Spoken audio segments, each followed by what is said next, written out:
Hello everyone, welcome to lucky education. और आज हम स्टार्ट करेंगे chapter number 7 rise of popular movements. और इसमें पहला टॉपिक हम डिस्कस करने वाले हैं वो है चिपको मूवमेंट। क्लास 12 की पॉलिटिकल साइंस हम कवर कर रहे हैं और बुक है हमारी politics in India since independence. तो पहला ही टॉपिक चिपको मूवमेंट आपको फ्रंट में यहाँ पर दिख गया होगा। हम किसकी बात कर रहे हैं? ये एक बहुत ही फेमस एनवायरनमेंट मूवमेंट है जहाँ पर महिलाएं पेड़ों से चिपक गई थी और पेड़ों को काटने से मना किया था। ये उस मूवमेंट के बारे में हम यहाँ पर डिस्कस करेंगे। तो चिपको मूवमेंट के बारे में कुछ और भी बातें हम डिस्कस कर लेते हैं, थोड़ा बेसिक जानकारी जान लेते हैं। तो चिपको मूवमेंट, ध्यान देना, सबसे पहले इसकी जो शुरुआत हुई थी चिपको मूवमेंट की, अपनी बुक में तो वो उत्तराखंड वाला दे रखा है, ध्यान देना। तो सबसे पहले अगर मैं आपको बताऊं तो चिपको मूवमेंट लगभग 1700 वाले टाइम पर स्टार्ट हुआ था अपने राजस्थान में। कहाँ पे स्टार्ट हुआ था?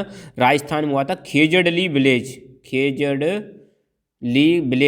विलेज में स्टार्ट हुआ था, जहां पर आपने सुना होगा अमृता देवी नाम की एक महिला थी। अमृता देवी ने पेड़ों से चिपक कर अपनी जान दे दी थी। पेड़ों को बचाने के लिए खुद ने भी जान दे दी और उनकी बेटी ने भी, मतलब उनकी 2-3 बेटियां थी, उन्होंने भी जान दे दी थी। और साथ के साथ में खेजड़ली विलेज के कई सारे लोगों ने पेड़ों से चिपक कर जान दे दी थी। तो इतना ज़्यादा फेमस हो गया उसके बाद चिपको मूवमेंट, बहुत ज़्यादा फेमस हो गया।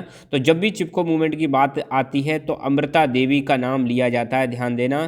फिलहाल अपनी बुक में अमृता देवी के बारे में नहीं दे रखा है। अमृता देवी वाला जो टॉपिक है ये राजस्थान के जब हम मूवमेंट पढ़ते हैं तब वहाँ पर काम आता है, बट ऐसा नहीं है। राजस्थान में भी जब भी हम एनवायरनमेंट से संबंधित मूवमेंट की बात करेंगे तो वहाँ पर अमृता देवी का नाम हमेशा आगे रहेगा, क्योंकि अमृता देवी ने ही सबसे पहले पेड़ों से चिपक कर पेड़ों को बचाने के लिए अपनी जान दे दी थी, जो जोधपुर से खेजड़ी विलेज से बिलोंग करती हैं। ये चीज़ आप ध्यान रखना।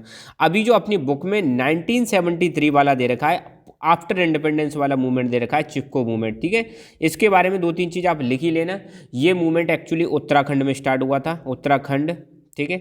और उत्तराखंड में चामोली डिस्ट्रिक्ट का नाम क्या है? उत्तराखंड में एक डिस्ट्रिक्ट है जिसका नाम है चामोली डिस्ट्रिक्ट से शुरुआत हुआ था इस मूवमेंट, ये चीज़ ध्यान रखना।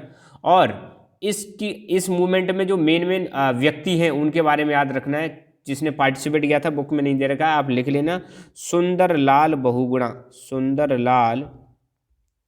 बहुगुणा, ये एक फेमस व्यक्ति हैं जिन्होंने चिपको मूवमेंट में क्या किया था, इसमें पार्टिसिपेट किया था। तो सुंदरलाल बहुगुणा चामोली डिस्ट्रिक्ट में स्टार्ट हुआ था उत्तराखंड में 1973 में। ये कुछ चीज़ें आपको ध्यान रखनी है, बाकी चीज़ें तो कोई दिक्कत नहीं है, इनके बारे में जरूर याद रखना। एक लेडीज भी हैं इसमें, चंडी प्रसाद भट्ट, ध्यान देना, चंडी प्रसाद भट्ट, उनके बारे में भी ध्यान रखना। तो ये हमने एक बेसिक जानकारी स्टार्ट कर ली है यहाँ पर। और अब हम बुक में जो दे रखा है वो सारी चीज़ मैं आपको समझाता हूँ। चिपको का लिटरली मतलब होता है टू हग और टू एम्ब्रेस, मतलब गले लगाना, ये होता है चिपको का मतलब। चिपको मूवमेंट एक एनवायरमेंटल मूवमेंट है, ठीक है, पर्यावरण से संबंधित मूवमेंट है। और इसका पर्पज क्या था? इसका पर्पज यही था कि जो पेड़ों को काटा जा रहा था इस एरिया में, उसको रोकने के लिए चिपको मूवमेंट स्टार्ट हुआ था। और इसकी शुरुआत हुई थी 1973 में हुई थी, अर्ली 1973 में हुई थी। एक गांव से होती है, मैंने बता दिया था, चामोली डिस्ट्रिक्ट में गांव पड़ता है। और यहाँ पर गांव वाले जो थे पेड़ों की कटाई को लेकर प्रोटेस्ट कर रहे थे। और प्रोटेस्ट का तरीका क्या था? उन्होंने पेड़ों को गले लगा लिया था और पेड़ काटने से मना कर दिया था। मैप में एग्जैक्टली उत्तराखंड कहाँ पड़ता है तो ये भी हम देख लेते हैं। तो ये अपना प्यारा भारत, और यहाँ पर आप देखोगे ये तो लद्दाख हो गया, ये जम्मू कश्मीर, ये हो गया आपका हिमाचल, यहाँ पड़ता है उत्तराखंड। यू लिखा है मैंने, ये उत्तराखंड है। और ये है आपका यूपी, उत्तर प्रदेश। तो उत्तर प्रदेश में से ही आपको मैं बता दूं, उत्तर प्रदेश में से ही बना था उत्तराखंड। 2000 में 3 स्टेट बने थे, उत्तर प्रदेश में से तो बनता है उत्तराखंड, और मध्य प्रदेश में से बनता है छत्तीसगढ़, और आपका बिहार में से बनता है झारखंड। ये चीज़ ध्यान रखना, ठीक है। तो ये उत्तराखंड की लोकेशन हमने देख ली है, यहाँ पर पड़ता है अपना उत्तराखंड। ये है आपका बिहार, और बिहार के नीचे ये है झारखंड, ये है मध्य प्रदेश, और ये है छत्तीसगढ़। तो ये 2000 में 3 स्टेट बने थे, इनके बारे में भी आपको ध्यान रखना है, ठीक है, ओके। ये मूवमेंट स्टार्ट होता है 2 या 3 विलेज जो उत्तराखंड के थे वहाँ पर ये मूवमेंट स्टार्ट होता है। और एग्जैक्ट स्टार्टिंग कब मानी जाती है, ध्यान रखना। तो एग्जैक्ट स्टार्टिंग जब मानी जाती है, यहाँ पर क्या हुआ था कुछ गाँव में, यहाँ पर तो जो गाँव वाले जो लोग थे फॉरेस्ट में गए, और फॉरेस्ट में जाके पेड़ काटने के लिए फॉरेस्ट डिपार्टमेंट से कहते हैं कि भाई हमें पेड़ काटने और हमें क्या एग्रीकल्चरल के टूल बनाने, खेती से संबंधित, खेती में काम आने वाले कुछ टूल बनाने। उसके लिए हमें क्या करना पड़ेगा, कुछ पेड़ काटने पड़ेंगे। तो यहाँ पर फॉरेस्ट डिपार्टमेंट क्या कर देता है, मना कर देता है। फॉरेस्ट डिपार्टमेंट ने मना कर दिया कि नहीं भाई आप यहाँ पे पेड़ नहीं काट सकते, ये तो गलत बात है, इन्वायरमेंट को नुकसान पहुँचेगा। तो मतलब फॉरेस्ट वालों ने क्या किया, गाँव वालों को मना कर दिया कि आप पेड़ नहीं काट सकते। मगर वही फॉरेस्ट डिपार्टमेंट क्या करता है, उसी सेम ज़मीन को, सेम एरिया को एक स्पोर्ट्स कंपनी को, ठीक है, एक स्पोर्ट्स कंपनी, अब स्पोर्ट्स की कंपनी आपको पता है लकड़ी के बहुत सारे सामान बनाती हैं, तो वो फॉरेस्ट डिपार्टमेंट स्पोर्ट्स कंपनी को इसी ज़मीन को दे देता है कि भाई आप यहाँ पे पेड़ काट सकते हो और कॉमर्शियल यूज के लिए पेड़ों को काट के ले जा सकते हो। अब सोचो, यही फॉरेस्ट डिपार्टमेंट वाले गाँव वाले से तो कह रहे हैं कि भाई नहीं आप नहीं काटोगे, एनवायरमेंट को नुकसान पहुँचेगा, मगर वहीं दूसरी तरफ क्या कर रहे हैं, स्पोर्ट्स मैन्युफैक्चरर को बोल रहे हैं कि आप काट लो, कोई दिक्कत नहीं है। ठीक है, तो बताओ, ये है मतलब दोहरा चेहरा। तो यहाँ पर क्या होगा, गाँव वाले डेफिनेटली नाराज होंगे। तो इससे गाँव वालों को बहुत ज़्यादा गुस्सा आया और गाँव वालों ने प्रोटेस्ट किया गवर्नमेंट के इस एक्शन का। गवर्नमेंट ने जो एक्शन लिया था, फॉरेस्ट डिपार्टमेंट ने जो एक्शन लिया था, उनको मना कर दिया था पेड़ काटने से, जबकि स्पोर्ट्स कंपनी को मतलब बोल दिया कि आप पेड़ काटो। तो इससे बहुत ज़्यादा वो गुस्सा हुए और उन्होंने प्रोटेस्ट किया और धीरे धीरे ये जो मूवमेंट है उत्तराखंड के बाकी भागों में भी फैलने लगता है। ठीक है, और साथ के साथ पर यहाँ पर इकोलॉजी और इकोनॉमिक एक्सप्लॉयटेशन से संबंधित इशू उठाए जाते हैं। और गांव वालों ने डिमांड किया था कि बाहर के जो मतलब कॉन्ट्रैक्टर हैं, ध्यान देना, बाहर के जो कॉन्ट्रैक्टर हैं उनको मतलब यहाँ पर फॉरेस्ट को एक्सप्लॉयट करने का कॉन्ट्रैक्ट नहीं देना है, ये फॉरेस्ट वालों की डिमांड थी। और साथ के साथ में यहाँ पर मूवमेंट में डिमांड की जा रही थी कि जो लोकल कम्युनिटीज़ हैं, फॉरेस्ट के आसपास जो लोग रह रहे हैं, उनका अधिकार होना चाहिए नेचुरल रिसोर्सेज पर। सिंपल सी बात है, जिस एरिया के फॉरेस्ट हैं उस पर अधिकार उस एरिया के लोगों का होना चाहिए। तो इस मूवमेंट में भी यही डिमांड हो रही थी कि यहाँ के जो रिसोर्सेस हैं जैसे लैंड, वाटर, फॉरेस्ट, इन पर जो कंट्रोल है, इन पर कंट्रोल लोकल कम्युनिटीज़ का होना चाहिए। बाहर वालों का इन पर कोई अधिकार नहीं होना चाहिए। बाहर वाले आउटसाइडर्स जो हैं उनको बिल्कुल भी एक्सप्लॉइट करने का अधिकार नहीं देना चाहिए। ये सारे इश्यूज यहाँ पर रेज किए जाते हैं। साथ के साथ में और भी चीज़ें यहाँ पर डिस्कस की गई थी, और भी चीज़ें यहाँ पर रेज की गई थी, जैसे जो लैंडलेस फॉरेस्ट वर्कर हैं, जो फॉरेस्ट में काम करने वाले लैंडलेस वर्कर हैं, उनके लिए कम से कम मिनिमम वेजेज की गारंटी दी जाए। ये भी इस मूवमेंट में मतलब डिमांड की जाती है, ये भी ध्यान रखना।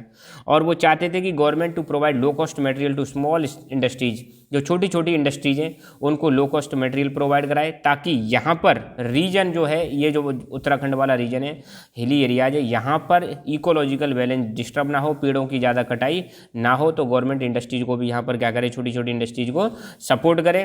और फॉरेस्ट में काम करने वाले लैंडलेस फॉरेस्ट वर्कर जो हैं उनको मिनिमम वेज की गारंटी दी जाए। मिनिमम वेज का मतलब है मिनिमम इतनी मजदूरी तो मिले ही मिले, पर डे 300 रुपये या 200 रुपये, कुछ ऐसी करके सरकार कुछ गारंटी दे, ताकि उनको भी कुछ सोर्स ऑफ लाइवलीहुड फिक्स हो सके उनका।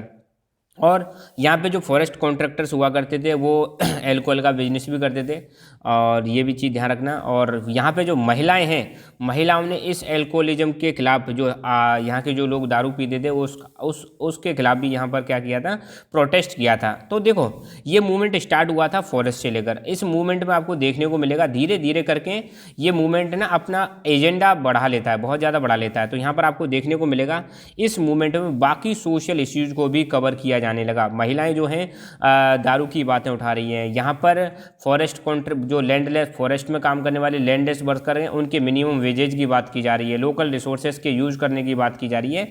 तो मतलब मूवमेंट का जो दायरा है, जो दायरा बहुत ज़्यादा बढ़ जाता है, ये चीज़ आपको ध्यान रखनी है। फिर इस मूवमेंट का इम्पैक्ट क्या पड़ता है, इम्पैक्ट मतलब प्रभाव क्या पड़ता है। देखो, मूवमेंट तो हो गया स्टार्ट है, लोगों ने विरोध करना स्टार्ट कर दिया, कई सारी चीज़ें डिमांड करने लगे। क्या कुछ नतीजा निकला?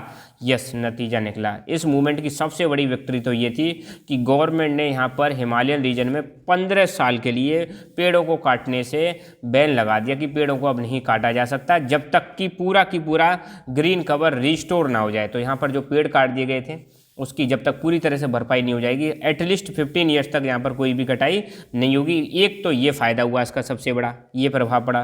दूसरा, आपको देखने को मिलेगा चिपको मूवमेंट में महिलाओं का पार्टिसिपेशन ज़बरदस्त था। ये सबसे ज़्यादा नोबल एस्पेक्ट था इस मूवमेंट का, सबसे ज़्यादा महत्वपूर्ण पॉइंट यही था कि महिलाओं ने इसमें एक्टिवली पार्टिसिपेट किया था। ये सबसे इंपॉर्टेंट है, 2 पॉइंट हो गए। तीसरा ये कि चिपको मूवमेंट जो ये है आने वाले सालों के लिए, आने वाले जो ईयर्स हैं, बाद में जितने भी मूवमेंट हो रहे थे एनवायरनमेंट से संबंधित, उन मूवमेंट्स के लिए एक प्रकार से सिंबल बन जाता है, मतलब एक एग्जाम्पल सेट कर देता है एनवायरनमेंट मूवमेंट से संबंधित। तो ये रहा हमारा चिपको मूवमेंट से संबंधित पूरी कहानी। ध्यान रखना चिपको मूवमेंट के बारे में 5-6 पॉइंट तो बिल्कुल क्लियर याद हो जाने चाहिए। सबसे पहले तो राजस्थान में हुआ था, वो मैंने बता ही दिया। अपनी बुक में जो दे रखा है वो उत्तराखंड में हुआ था। कहाँ पर हुआ था? चामोली डिस्ट्रिक्ट में हुआ था। कब हुआ था? 1973 में हुआ था। इससे संबंधित व्यक्ति सुंदरलाल बहुगुणा बहुत ज़्यादा फेमस है, उनके बारे में याद रखना है। और क्या हुआ था? फॉरेस्ट के जो गवर्नमेंट के जो मतलब फॉरेस्ट डिपार्टमेंट के जो ऑफिसर्स थे, उन्होंने गांव के लोगों को लकड़ी पेड़ों को काटने से मना कर दिया, बट स्पोर्ट्स कंपनी को उन्होंने दे दिया। इसी चीज़ को लेकर मूवमेंट स्टार्ट हो जाता है और फिर इसी मूवमेंट में बाकी चीज़ों की भी डिमांड होने लग जाती है। शराब बंद करने की डिमांड होने लग जाती है, महिलाएं इसमें पार्टिसिपेट करती हैं।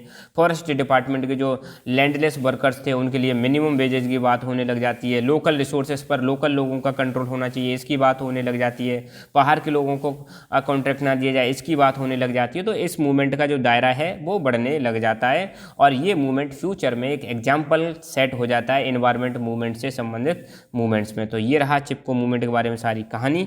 So thank you so much, keep learning, keep enjoying and God bless you all.